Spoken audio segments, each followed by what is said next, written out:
大家好，我现在在新疆哈密，第一天来新疆啊，今天太阳好大呀，特别晒，28度。刚来新疆也不知道去哪里玩，今天就在哈密的市区随便转一转啊，转转公园，看看这边的街上的一些景色。走。我们昨天开车来的时候，发现哈密这个周围全是戈壁滩，只在这个一进入市区的时候就有好多树。这些树啊，每个树里面都有这个喷灌的这个东西，每天晚上它就会打开浇这些树。在这戈壁滩上建立起来这个城市好不容易的，能有这么多绿树很难得的。这边是那个人民公园，进去转一转吧。走，这是市中心的这个市民公园。关键是不知道去哪里逛啊，我们第一天来也不清楚情况。哈密人民公园。进去转呀，那小李这防护的特别好，又是帽子、口罩，又是袖套的，一点都晒不到啊。这里面确实树木很茂盛。昨天我们在这戈壁滩上走的时候啊，一个树都看不到，连草都很少。没想到一进入哈密这个市区，这么多树呢。公园的正中央是一大片池塘，景色还不错呢。小李，你别喊了，那个喇叭都坏了。喊也喊不起喷泉来，走吧，我们别逛公园了，这地方跟我们内地的城市也没什么区别。我们去吃哈密瓜去吧。走，去买个哈密瓜吃。开车到这个哈密瓜园去转一下。来了哈密市，必须吃一下哈密瓜。走，这个园子里面啊，可是种出过给康熙皇帝进贡的那个哈密瓜。你看看吧。现在不要钱啊。今天特别晒，我打个雨伞，要不给我晒黑了，本来就黑。这里有一个巨大的哈密瓜雕像，这是天下第一瓜。哈密瓜以前呢叫甜瓜，为啥改名叫哈密瓜了？哈密贡瓜。公元1698年，这一年的时候，第一代哈密王去北京，觐见康熙皇帝了，他就带着哈密瓜作为礼物啊。当时康熙皇帝吃了以后特别的好吃，一开心就赏赐了这个名字了，就叫哈密瓜了。这有个哈密瓜温室大棚，现在也没有开。这里是哈密瓜历史文化馆，也关门了。现在疫情期间嘛，没有游客，都关门了。不过这个造型挺特别的，一看就是新疆这边的造型。哎，那里有台阶可以上去，走，我们上去看看。哦，上面是这个样子的啊，然后这个里面就是晒葡萄用的，做成这个蜂窝状的，把葡萄挂在这个房梁上，然后风吹进来以后就晒成葡萄干了，做的挺漂亮的啊。这个看这个装饰，这里有一个长廊，在每年哈密瓜成熟的时候就会举办哈密瓜节，到时候呀就各种瓜还有枣就摆在这长廊两边，让人品尝。这是新疆大枣。这长廊里面凉快点啊，太晒了这里，就是因为这里日照充足啊，所以这里的瓜非常甜。这边都是一排一排的枣树，新疆大枣也是挺有名的。这个景区现在还是景区吗？感觉都没有人呢。既没有游客，也没有管理员。离哈密瓜园不远的地方，这个山头上有一个唐代佛塔，这个是有故事的啊，上去带大家看一看。这上面写的玄奘之路，哇，唐僧曾经走过这条路。这个塔呢，跟唐僧也有关系。小南湖佛塔遗址，这是一个唐代的塔，3层。中间是空的，也是土黄色的。它跟唐僧有什么关系啊？当年唐僧西天取经，路过哈密的时候，他首先是走到这一片地方了。我们看，全都是荒漠。然后他当时饥渴难忍啊，就在这个地方昏昏欲睡的时候，忽然听见前面好像是有水流的声音，他就顺着声音走过来了。他就用力刨这边的沙子，果然呀，下面是有水的，给他刨出来一个甘甜清澈的泉水，就是这个叫圣泉。哇，现在还有水流下来呢，看这里啊，这个水是从哪儿流出来的呢？我看这就是一个山头上，应该是从地底下涌上来的。这里有人写的呢，叫神水，还有一个瓢放在这里啊，过路的人可以拿瓢舀着喝一下这个水。我就不喝了，哇，这个水好凉的，冰冰凉。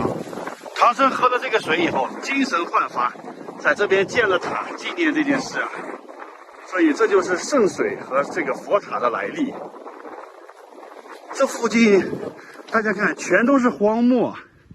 确实，那个泉水来的比较突然，应该是从地底下涌上来的啊，太神奇了！在这一片荒漠中，竟然还能涌上水来，怪不得人家叫它神泉呢。我们往那边看，远处20-30公里的地方就是哈密市区了。再往远处走啊，能看到一大片的山，那个是冬天山，山顶上还有积雪。路过了哈密火车站，广场上没啥人啊，太晒的主要是。现在进新疆的火车好像是双层的那种车，坐那种车来新疆也不错啊。看看新疆的街道上，非常的干净啊，不错。这两天哈密的天气非常热，今天是31度啊，太阳特别大。我看过几天下周2有一个更热的天气，直接就40度了。天哪，在新疆旅游一定要戴防晒帽、涂防晒霜啊！前两天我在四川拉卜楞寺、若尔盖、朗木寺旅游的时候，特别冷，晚上还要插电热毯呢。没想到来到新疆以后这么热啊！哎呀，太晒了！大家好，我现在在新疆哈密，今天到这个景区玩一下哈密回王府，看看古时候的哈密王住的宫殿。从这里进去，走吧。Let's go。好热呀，31度呢，一定要戴帽子或擦防晒霜啊。一进来呀，就是一大片的花园，很多绿色植物啊。然后这个地方呢，门票是35块钱一个人。走，这是第一个景点，四合院。当时新疆王这个哈密王他去北京朝拜皇帝了嘛。回来以后呢，他就特别喜欢北京那边的院子。回来之前呢，就带了好多的工匠，在哈密给他盖了这座四合院呢。所以在这里看起来，是不是感觉又像回到了北京一样？这是一世回王选贡品，这是第一世的回王，他进北京之前啊，在这边选的贡品，看有这个戈壁滩的玉石、哈密瓜。那个是什么动物的角呀？羚羊角吧。啊，这个就是第一代的哈密王。第一代回王是在1698年的时候，进北京觐见的，当时正是康熙皇帝。再看一下其他房间，这里是第2世的回王智擒噶尔丹之子。噶尔丹当时是叛乱了嘛，他派他儿子。来这个巴里坤一带征集粮草，这个第2世的回王知道了以后，就派他儿子去擒噶尔丹的儿子，抓住了以后就押献给清朝了。至此呢，他们就摆脱准噶尔部的统治了。康熙皇帝认为他们是诚心归顺啊，然后还赏赐了他们东西。再看一下四合院里面，正殿里面有个7世回王勇战叛军。啊，这回王也是分了好几代呢，老子死了，儿子继承，然后孙子继承，一直继承了好几世呢，这都7世了。这是他们打仗的时候，这个军事议政厅，看这些装备都是清朝的那个样子的。小李，让你上战场打仗行不行？被人家剁成肉酱了。我当军事长。这个是4世回王封郡王。这个第4世的回王，因为他帮助清朝平定了那个南疆的大小合作叛乱，所以清朝把他封为郡王了。这个是当时受封的这个场景。四合院就参观完了，确实是很像北京的四合院，正中间就是造壁。看来这个回王很喜欢北京文化呀。再去下一个地方，穿过哈密王的后花园。这个花园里好多果树呢，但都叫不上名字来。这个是什么果呀，小李？这是哈密瓜。这是哈密瓜呀，才这么小呢。对啊，它长大之后就掉看在地上。旁边这个就是桑葚树，好大一棵呀。好，下面用网子来兜住，防止桑葚掉地上啊。你看掉地上就全是这种的，各种斑点，都染色了都。这桑葚已经熟了，看，桑葚现在正是成熟的季节。看这个树上写的什么？游客可以免费品尝景区树上的果实。哇，真是太棒了啊！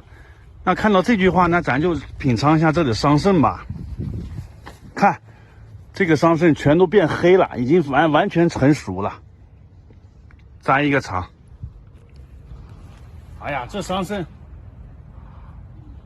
都已经黑了，赶紧吃，不吃就全掉地上了。真甜啊！这不用洗吧？应该不直接洗用吧？直接可以吃了。哎，特别甜。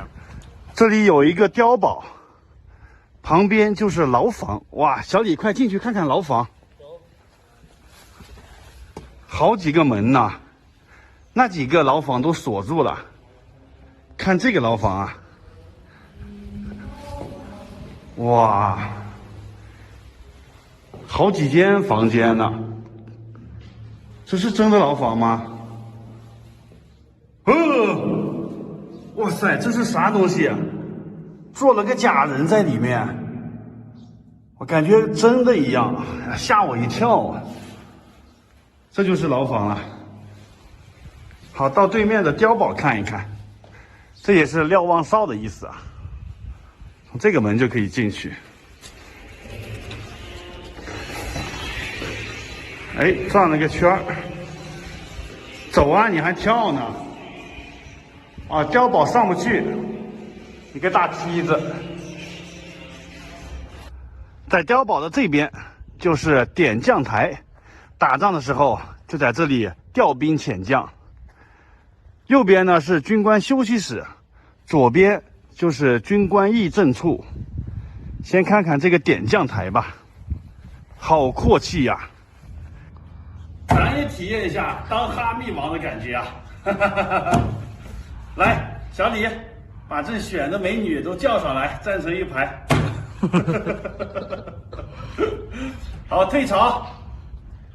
再看一下这个军官议事厅，打仗之前在这里商议战事，他们穿的都是满清的这个服装，镶红旗的这个衣服啊。当时他们已经归附了清朝了。现在到了王爷台了，这里面才是整个景区最核心的景点啊。这里也有西域小故宫之称。来，进去参观一下，里面就是王爷的寝宫和王妃的寝宫，看看王爷住在什么地方。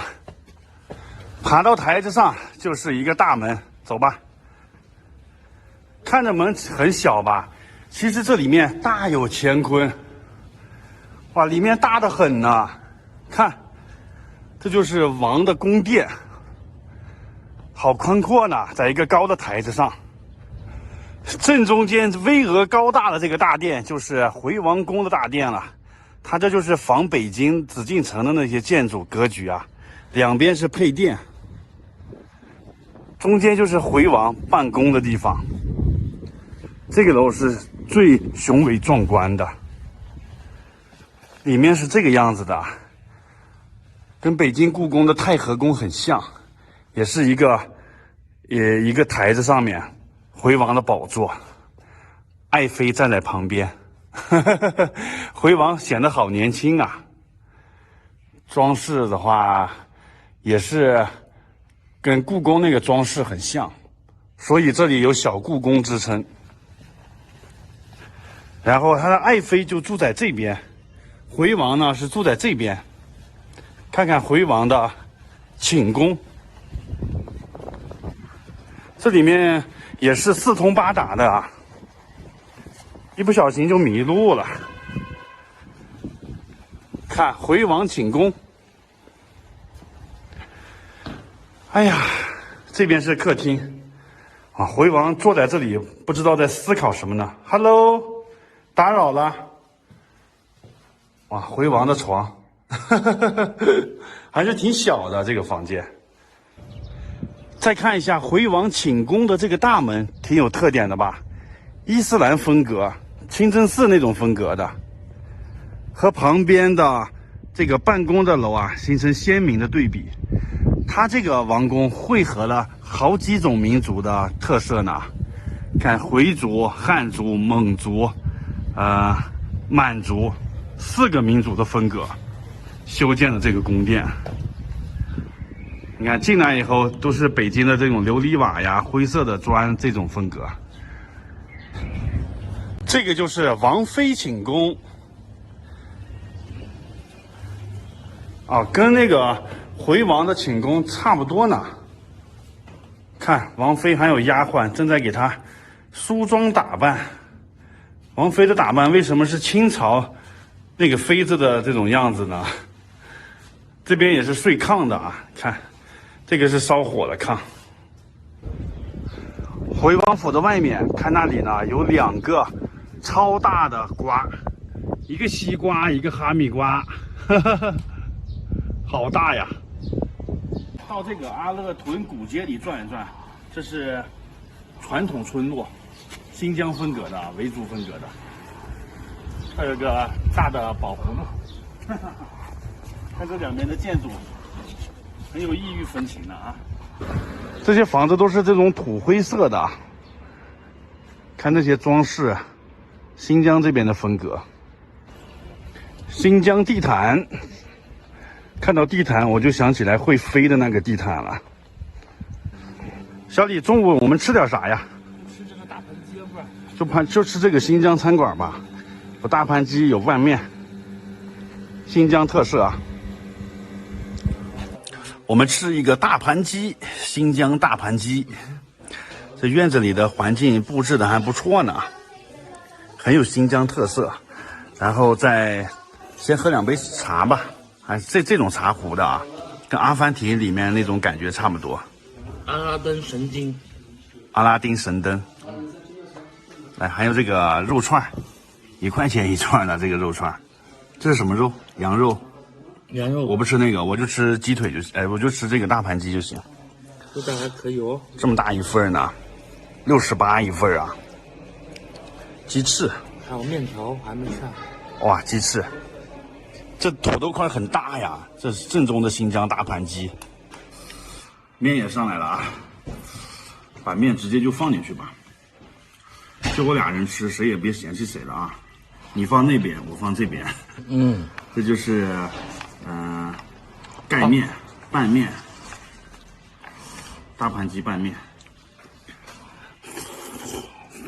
好吃吗？可以，面很好吃。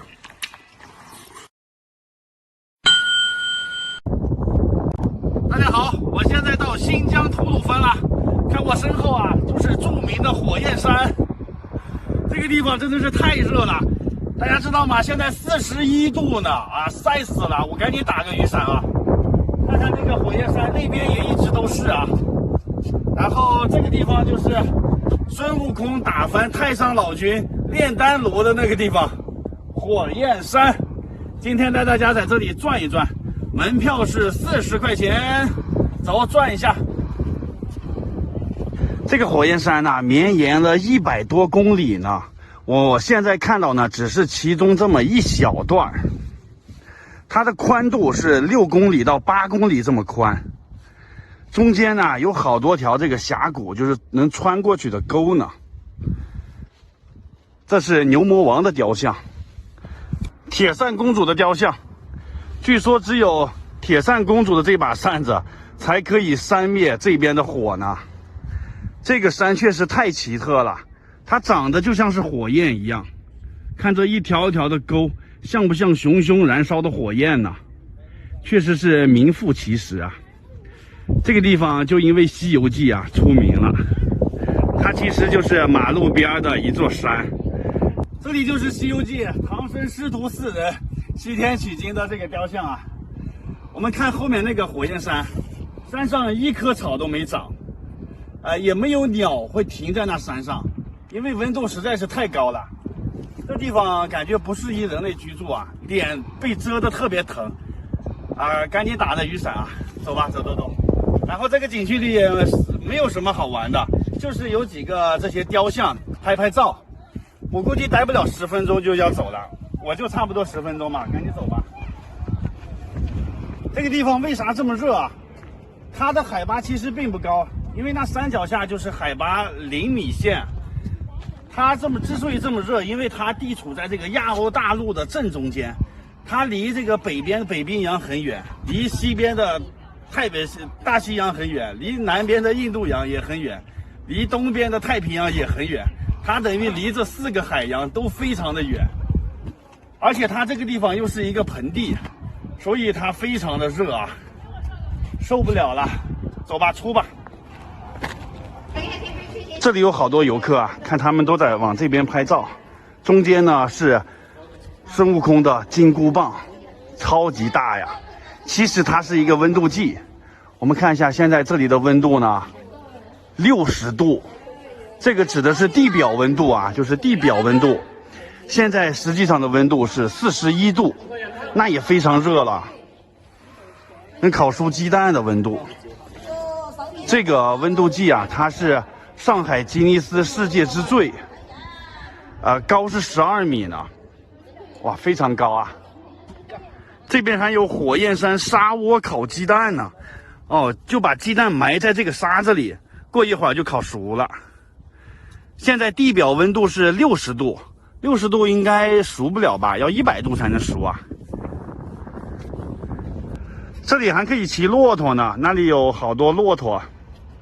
骑着骆驼到那山脚下去转一转，这里面挺大的啊，就在国道的旁边呢。我感觉不用进景区来啊，在那国道边上就可以看到里面。那个山脚下还有一个海拔0米线的地方呢，我们看就是远处红旗的那个地方啊，我就不往前走了，这么热的天，走一会儿都满头大汗。大家知道这个热浪啊，烤的脸特别的疼，我赶紧拍了视频就走了啊，看一眼就可以了。这个地方，现在到了游客中心了，这里面有空调，好凉快呀。然后这里有一个火焰山的模型，看我们现在看的就是这个火焰山啊，它翻过去以后，后面还有好多条沟呢，这些沟里面啊就是种的葡萄。据说这沟里面的特别凉快，其中那个葡萄沟就在这附近呢。改天我就去那个沟里面尝尝这边的葡萄，吐鲁番的葡萄、库尔勒的梨、哈密的瓜，这都是新疆特产啊。出来了，这个地方是售票厅安检的地方，现在游客也多起来了，这都好像是团队的。现在新疆旅游放松了。来旅游的人很多，6、7、8月正好是新疆旅游的旺季。这个才是入口呢，孙悟空站在这个上面。这个景区呢，我感觉智商受到碾压了，在这个外面就完全可以看得到啊！大家看，它就是中间有一个护栏，不用花40块钱进去，进去以后只能是拍几张照，有那个雕像，在这外面完全就看得到了。看这几个字，火焰山景区4A 级景区啊！哎呀，早知道我省了40块钱啊！小李，你说我是拍视频的，要进去拍视频，你就在这外头看看就行了，你也要花钱进去。而且它这个火焰山是有2个景区的，你看这个旁边又是一个叫火焰山大景区，它俩就挨着呢。但是是独立的2个景区，这个景区没啥游客啊，也门票价格是一样的。这个里面多了一个芭蕉扇的雕像。啊，好吧，现在我们要开车去吐鲁番市区了。看这个路特别的直啊。大家好，我现在在新疆的吐鲁番，吐鲁番的葡萄，哈密的瓜，库尔勒的香梨顶呱呱。今天就去这个吐鲁番的葡萄沟玩一下。葡萄沟就在这个火焰山的旁边了，是一个峡谷。这个地方真的是好热呀！今天的最高温度41度，太晒了。走，赶紧进去吧。葡萄沟5A 级景区啊，还是挺有名的。这里有一个它的地图啊，看我们现在在这个入口，它里面啊一共有5个小景点：民俗村、阿凡提风情园、达瓦兹风情园、王洛宾艺术音乐馆，最后有一个葡萄沟游乐园，就是这5个点啊。但是现在呢，前面3个全都维修关闭了，去不了。这个王洛宾艺术馆呢，只是一个房子，里面没有什么表演的，所以也看不了。只剩下这个游乐园了啊，里头就是一些游乐设施吧，感觉也没什么好看的啦。然后这个葡萄沟的2边呢都是火焰山，就在这个沟里面啊，这个沟长是8公里呢，宽是2公里。这边有一个水库，水库也去不了啊。然后现在的门票啊是60块钱，再加上观光车票23，一共是83块钱啊。83只能看了一个点啊，就是游乐园。算了，我不去了。走吧，出去吧，走。正好这里有一个葡萄架，在这架子下面好凉快呢。这葡萄现在还没有熟啊，长得非常小，7、8月份的时候才能熟呢。这个是白葡萄吧，无籽的白葡萄，一长串一长串就吊在这里。它搭的这个架子呀，这个葡萄从这边长起来，就长到架子上去了，正好能起到遮阳的作用。走到这下面是真凉快呀，那个外面41度的温度，这里面我觉得低了有10度左右，感觉不到炎热。然后这个外面呢，正好就是晾葡萄的这个房子，一个一个的小格子，把葡萄挂在这个房子的横梁上啊，然后风从这里吹过来就把葡萄阴干了。这个是挂葡萄的架子，现在还不到季节呢，到时候这里面就挂满葡萄了，也是一个景啊。在这里吃一个新疆的烤包子，看就是这个烤包子挺有名的啊，这么多烤包子呢，2.5块一个。羊肉的烤包子啊，来看看里面的馅，羊肉的啊，是这样的，好吃吗？没有素烤包子，也没有牛肉的，只有羊肉的，还可以，味道不错啊。这是这里的一个早餐店，环境虽然不怎么样啊，但是味道还不错啊。我是不吃，我不知道味道啊。很好吃。看完火焰山，现在我们开车去乌鲁木齐了。新疆的这个地呀，真是太广阔了，一路奔驰。看那个人就能看到大雪山了，那个就是天山，七涧下天山，山顶上现在都有积雪呢。哇，40多度的高温，山上的雪都化不了。看这边的蓝天白云非常漂亮啊。现在我有司机了，就是太轻松了，坐在车上指挥就可以了。小李，为什么小李这个名字一听就是司机呢？我也不知道。小李的驾驶技术还不错呢，给你点个赞哈，好好表现。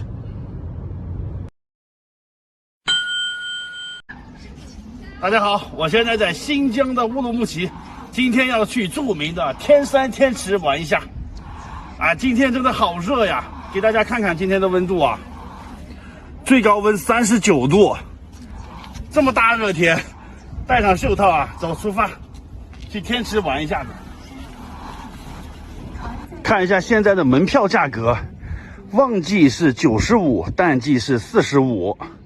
然后儿童啊、老人有优惠的，65周岁以上的老人啊免费，60到65之间的老人实行门票半票，然后这些残疾人、军人之类的啊是优惠的。里面还需要坐一个区间车，区间车的价格是往返60，淡季是淡季也是60，所以就是95加60，155块钱啊。这个是购票大厅，我已经在网上买好票啦，到这里安检去坐大巴车。这里有一个天池导览图，我们现在在入口的地方，这个地方是天池，从这里坐车啊过去30多公里呢，然后坐到这个地方下车，还要徒步走很长一段路啊。好，现在去坐大巴车，还有30公里呢，坐大巴也要好长时间才能到啊。往后走啊。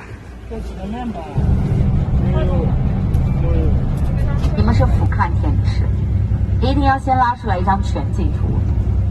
坐大巴车到达终点站啦，然后这里呢距天池还有800米呢，继续爬山，在那个树后面呢天池，从这里也可以坐电瓶车啊，10块钱坐上去了，走路也不远，走路上去吧。这里的风景已经不错了啊，看那个大山，这里海拔1800多米，已经走到天池这边啦。哇，从这里看过去能看到湖水了，还可以看到远处的雪山，这个景色太美了。快跑到湖边去看那个大雪山，好清楚呀，看的。今天天气也很棒呢，这蓝天白云很给力呀，大太阳就是有点晒。天山天池，哇，后面那个蓝色的天池啊，这个景色很棒吧？远处就是大雪山，近处是天池，哈哈，在这里拍个照。这个地方的海拔是1910米，海拔不是很高啊。到跟前看一看去。它这个天池呀，并不是在山顶上，它是在天山的半山腰。这个天池长度是3.5公里，宽度是600米，最深的地方呀105米。这里面不知道有没有水怪呢？景色确实是很美。我沿着这个湖边转一圈啊，走到那里去。湖边全是这个很高大的松树。它这里有几个玩的点啊，可以坐船在这个湖上面转一圈，100块钱。然后也可以沿着这湖边呀，有个栈道走到对面，那里有一个庙是西王母庙。传说这个天池呢也叫瑶池，它是西王母的洗澡盆啊，就天上的王母娘娘洗澡的地方。那个庙呢就是供奉王母娘娘的。这个地方随便一拍啊，就可以当手机壁纸，确实是太美了。一会儿呢，我飞无人机航拍一下，这里是可以飞无人机的。沿着这个湖边的栈道走，非常的凉爽，一点都感觉不到这是39度的高温天气啊。这边的天池啊，跟我前2天去的九寨沟那个海子非常的像，也是这个蓝色的啊，非常的蓝。我要唱一首歌了，取一杯天上的水，记不住下句歌词了。走在这里啊，确实又像是回到了九寨沟一样，这种感觉。这里的景色非常的纯粹。远处的大雪山，那个就是天山的主峰博格达峰，海拔5445米。走。哦，这里也有游船哦。哇，游船旁边还有一大片的沙滩呢。小李，我们去沙滩上玩吧。可以。走。这个景色才叫美呢，在大雪山下面有一片沙滩。小李，进去游个泳吧。我跳进去。这个天池全都是那上面的雪山融化流下来的。哇，这个水特别的冰，冰冰凉，而且很清啊，不知道能不能喝呢？应该是没有污染吧。小李要不要尝一下？应该是喝不了吧？应该可以喝。你看那些矿泉水啊，他们都是取的这种天然的，这是天然无污染的矿泉水。喝不了。哦，这里有好几对新人在拍结婚照呢。在这里拍照真是美极了。现在我沿着湖边呀，走到这个地方了，应该很少有游客来到这里吧？这边呢都是拍婚纱照的人才会来呢。这个季节拍婚纱照的人还挺多。我沿着这里再走到那个亭子去。哇，我走了这么远了，走到这里一个人都没有了，小李也走不动了，在那里坐着休息。啊，那个是拍婚纱照的那些人，那边是西王母庙。再往前还有那么远的路呢。算了，我也不往前走了，好累呀。我原路翻回去吧。这湖边呢，全都是杉树，这是松树还是杉树啊？环境非常好，这里。我从这儿回去吧。今天走到这里呢，又包场了。小李，现在游客又多起来了，这湖边全都是拍照的人呐。来这里啊，有3种玩法，一种呢是徒步沿着这湖边这样走一走，第二种呢是在湖里面坐船，还有一种玩法呢，就是坐这个换成这个小巴车，它上面呀有一个马牙山，在那个山顶，先坐车，然后再换索道，在山顶俯瞰天池，但是那个收费220，是最贵的，不打折。这里是大石头上面写着天池，拍照的好地方啊。这里是热门拍照热门地方，还要排队呢。这里还可以租衣服，租这种维吾尔族的衣服拍照啊。没有我能穿的吧？你好，租衣服多少钱呀20。啊，20块钱。啊，租的衣服在这里拍照，这个衣服还是挺漂亮的啊，不错。如果能跳一个维族的舞蹈就更好了，跳个打扮成的姑娘。这个衣服确实挺漂亮的，20块钱也不贵啊。女生来的话可以租一个，可以选的款式还挺多的，没有男士的，它这衣服都是女士的。在这个天池边上啊，有一棵榆树，这个叫做定海神针。这是怎么回事呢？就是说不管这个天池的水啊涨潮还是落潮，都淹不到这棵树。而且这河边只有这一棵树，长得好茂盛的。传说是当年西王母啊，王母娘娘开蟠桃大会，请各路神仙来参会啊，唯独忘了请这个瑶池里面的水怪了。水怪就很生气，在这里兴风作浪。然后王母娘娘一生气啊，从她的头发上拔下一个簪子来，降服了水怪，簪子就化作这棵树了，就叫做定海神针了。都是人编的故事啊，听个热闹就行了。反正确实挺奇怪的，这湖边长了这么大2棵柳树，还榆树，别的地方都没有榆树的，都是那个冷杉。好，那个地方就是王母娘娘庙了。我就不往那儿走了，那个是个道教的道观，沿着湖边走过去还有好长的路呢。